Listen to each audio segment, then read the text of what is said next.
Un ordinateur vieux de plus de 2000 ans. Du béton, plusieurs fois plus durable que celui qu'on utilise aujourd'hui. Des livres précieux que personne ne peut décoder. Ce ne sont que quelques exemples de choses que les scientifiques ne savent toujours pas expliquer.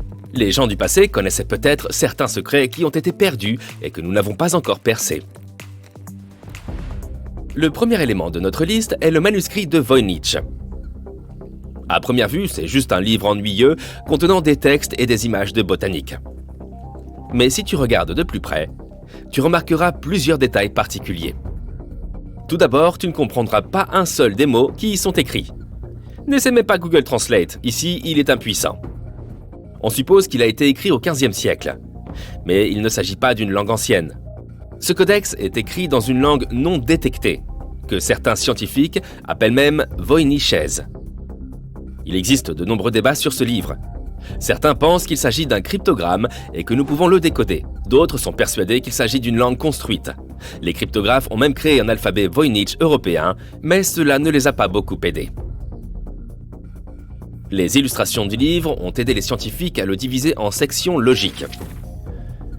Il s'agit des sections herbes, astronomie, balnéologie, cosmologie, pharmaceutique et recettes. Dans la section herbes, tu peux voir différentes plantes. Cependant, toutes les images sont ambiguës, puisqu'aucune des plantes qu'elles représentent n'a été identifiée.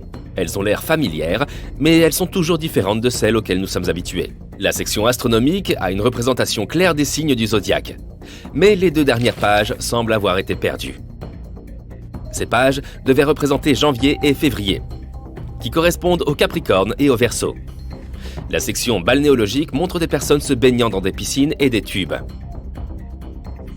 La section cosmologique comporte plusieurs dépliants, et l'un d'eux est si grand qu'il s'étend sur 6 pages. Il est assez difficile de classer les images de cette section, car il y a toujours des dessins circulaires.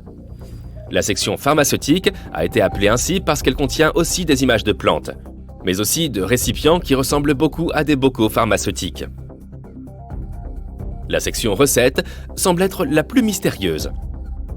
Elle comporte des textes divisés en sections marquées par des étoiles dans la marge de gauche. Est-ce qu'elle contiendrait la recette des crêpes ? D'après son nom, on pourrait penser, mais à tort, que le livre a été écrit par un certain Voynich. Mais en réalité, le manuscrit porte le nom de Wilfried Voynich, un libraire polonais qui l'a acheté en 1912.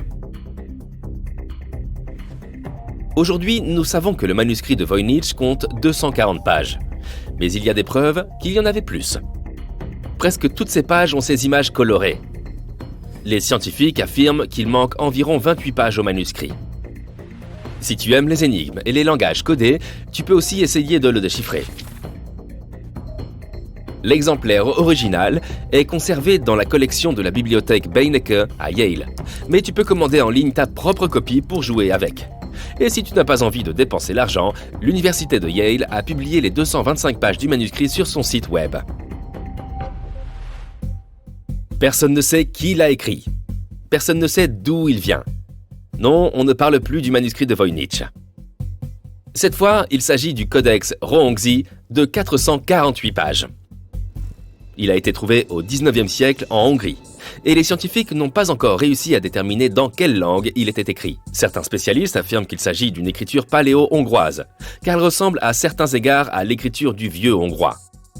Mais malgré tout, le livre n'a pas encore été déchiffré. Il est conservé à l'Académie hongroise des sciences, et certaines pages en haute résolution sont disponibles en ligne. Quiconque veut étudier le livre doit obtenir une autorisation spéciale. Voilà qui rend le manuscrit Voynich beaucoup moins obscur, pas vrai ? Notamment grâce à toutes les images qu'il contient. Le codex Roongzi a aussi des dessins, mais ils ne sont pas aussi colorés. On ne sait toujours pas comment les anciens Égyptiens ont construit leurs pyramides. Il n'y a pas de documents écrits de cette période. Et les historiens sont sûrs qu'ils l'ont fait exprès. Mais une récente découverte archéologique pourrait au moins nous éclairer sur la façon dont ils transportaient des blocs de pierre géants sur des distances aussi grandes. Les chercheurs ont trouvé un système de rampe vieux de 4500 ans, dans une carrière d'albâtre du désert oriental.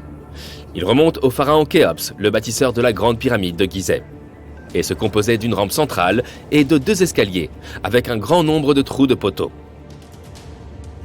Les ouvriers tiraient un traîneau sur lequel ils mettaient de grands blocs d'albâtre.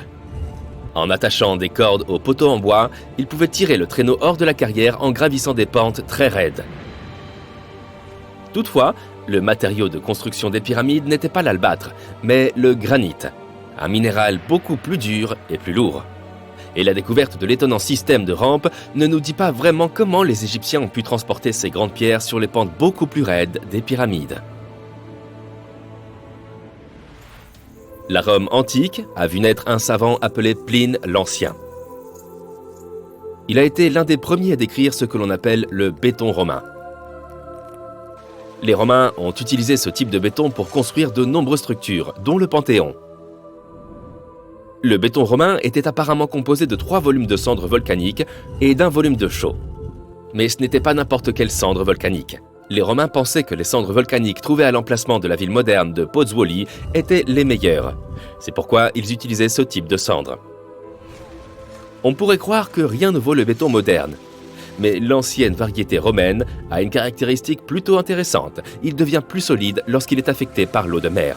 Donc, techniquement, ce béton peut être utilisé pour construire diverses structures sous l'eau. Il suffit de le comparer au frêle béton moderne. Les spécialistes pensent qu'il ne peut tenir que 50 ans environ. L'eau salée l'use encore plus vite. Le béton romain a une autre caractéristique sympa. Il est bien plus écologique que le béton moderne. Il serait peut-être temps de faire revivre certaines technologies anciennes. Prêt pour un autre mystère ? La machine d'Anticythère est probablement le premier prototype du MacBook. Il porte le nom de l'endroit où il a été découvert, une petite île au large de la côte grecque appelée Anticythère. C'est en 1901 que des plongeurs ont trouvé par hasard une épave antique, alors qu'ils étaient à la recherche d'éponges de mer. Comme toute autre épave, elle était remplie de différents objets. Mais parmi les débris, il y avait quelque chose de vraiment merveilleux. Un mécanisme complexe qui n'avait aucun sens pour les ramasseurs d'éponges. Inutile de mentionner que le mécanisme était en très mauvais état. Mais imagine ce qui arriverait à ton ordinateur portable s'il passait plusieurs siècles sous l'eau. Malgré son usure, sa complexité a ébloui les scientifiques qui l'ont étudié. Ils ont émis l'hypothèse qu'il pourrait s'agir d'un ordinateur ancien, mais ils ont abandonné l'idée car elle semblait absurde. Puis, environ 70 ans plus tard, d'autres chercheurs sont arrivés à des conclusions similaires. Au final, les scientifiques ont fait une déclaration définitive. Le mécanisme pouvait faire des calculs et suivre le temps céleste. Les personnes qui l'ont créé étaient clairement très en avance sur leur temps. Lorsque les chercheurs ont essayé de reproduire le mécanisme en 2021, ils ont été déconcertés par tout ce qu'ils pouvaient faire. Et la question de savoir qui l'a fabriqué et comment reste ouverte à ce jour. Et maintenant, voici le bonus final. Il s'agit du Codex Seraphinianus. Jette un coup d'œil à ces pages. Elles semblent avoir un style similaire à celui du manuscrit Voynich. Mais ce codex est beaucoup plus récent. Il a à peine 40 ans. Puisqu'il a été publié pour la première fois en 1981. Le livre a été créé entre 1976 et 1978. Mais il est peu probable que tu lises un jour ces 360 pages. La raison est simple, le langage de ce livre est imaginaire. Et le livre lui-même est une encyclopédie illustrée d'un monde imaginaire.